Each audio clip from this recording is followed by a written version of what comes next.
জনজাতিকৰণৰ দাবীত ধামৰাহাটৰ আক্ৰাছুৰ প্ৰতিবাদী কাৰ্যসূচী নো এছটি নো ভোট শ্লোগানেৰে উত্তাল ৰাজপথ আৰু মন্ত্ৰীগোটৰ জনজাতিকৰণ প্ৰতিবেদন ললিপপ আখ্যা প্ৰতিবাদকাৰীসকলৰ ২৬ৰ পূৰ্বে জনজাতিকৰণ নকৰিলে জংগী আন্দোলন গঢ়ি তোলাৰ হুংকাৰ প্ৰদান কৰিছে এইসকল প্ৰতিবাদকাৰীয়ে।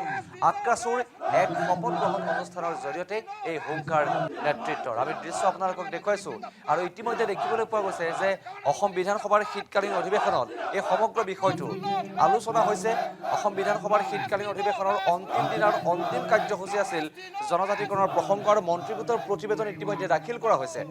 গতিকে সমগ্ৰ বিষয়টো এতিয়া কেন্দ্ৰ চৰকাৰৰ ওপৰত নিৰ্ভৰ কৰিব। গতিকে এই সমগ্ৰ বিষয়টোৱে পৰৱৰ্তী সময়ত কি ৰূপ পায় সেয়া এই মুহূৰ্ততো অনিশ্চিত হৈ আছে। তেনে সময়তে আক্ৰাছুৱে এক প্ৰতিবাদী কাৰ্যসূচী গ্ৰহণ কৰিছে যে যিকোনো প্ৰকাৰে জনজাতিকৰণ লাগিবই বুলি তেওঁলোকে দাবী উত্থাপন কৰিছে আৰু অথবা নো এছ টি নো ভোট শ্লোগান দি তেওঁলোকে ৰাজপথ উত্তাল কৰি তোলাৰ হুংকাৰ দিছে।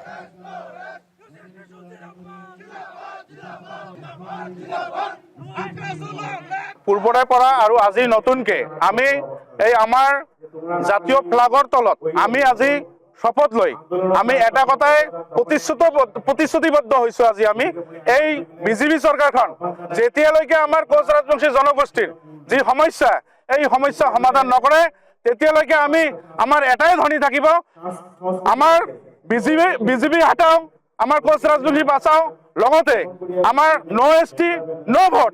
আগতে আমি কৈছিলো নো এছ টি নো ৰেছ, এতিয়া আমি নো এছ টি নো ভোট। যেতিয়ালৈকে আমাৰ এই কোচ ৰাজবংশী জনগোষ্ঠীটোৰ যি দীৰ্ঘদিনীয়া সমস্যা এই সমস্যা সমাধান নকৰে তেতিয়ালৈকে আমি এটাই ধ্বনি থাকিব, নো এছ টি নো ভোট। জনজাতিকৰণৰ দাবীত ধামৰাহাটৰ আক্ৰাছুৰ প্ৰতিবাদী কাৰ্যসূচী নো এছ টি নো ভোট শ্লোগানেৰে উত্তাল ৰাজপথ আৰু মন্ত্ৰীগোটৰ জনজাতিকৰণ প্ৰতিবেদন ললিপপ আখ্যা প্ৰতিবাদকাৰীসকলৰ ২৬ৰ পূৰ্বে জনজাতিকৰণ নকৰিলে জংগী আন্দোলন গঢ়ি তোলাৰ হুংকাৰ প্ৰদান কৰিছে এইসকল প্ৰতিবাদকাৰীয়ে।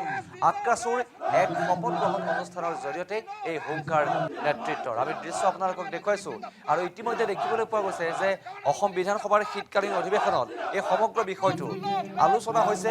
অসম বিধানসভাৰ শীতকালীন অধিৱেশনৰ অন্তিম দিনৰ অন্তিম কাৰ্যসূচী আছিল জনজাতিকৰণৰ প্ৰসংগ আৰু মন্ত্ৰীগোটৰ প্ৰতিবেদন ইতিমধ্যে দাখিল কৰা হৈছে। গতিকে সমগ্ৰ বিষয়টো এতিয়া কেন্দ্ৰ চৰকাৰৰ ওপৰত নিৰ্ভৰ কৰিব। গতিকে এই সমগ্ৰ বিষয়টোৱে পৰৱৰ্তী সময়ত কি ৰূপ পায় সেয়া এই মুহূৰ্ততো অনিশ্চিত হৈ আছে। তেনে সময়তে আক্ৰাছুৱে এক প্ৰতিবাদী কাৰ্যসূচী গ্ৰহণ কৰিছে যে যিকোনো প্ৰকাৰে জনজাতিকৰণ লাগিবই বুলি তেওঁলোকে দাবী উত্থাপন কৰিছে আৰু অথবা নো এছ টি নো ভোট শ্লোগান দি তেওঁলোকে ৰাজপথ উত্তাল কৰি তোলাৰ হুংকাৰ দিছে।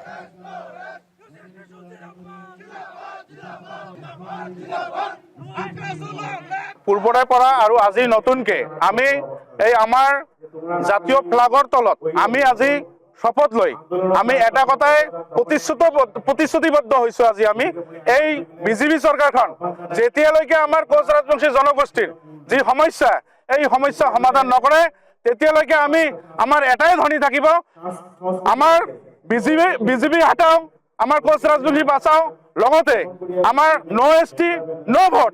আগতে আমি কৈছিলো নো এছ টি নো ৰেছ, এতিয়া আমি নো এছ টি নো ভোট। যেতিয়ালৈকে আমাৰ এই কোচ ৰাজবংশী জনগোষ্ঠীটোৰ যি দীৰ্ঘদিনীয়া সমস্যা এই সমস্যা সমাধান নকৰে তেতিয়ালৈকে আমি এটাই ধ্বনি থাকিব, নো এছ টি নো ভোট।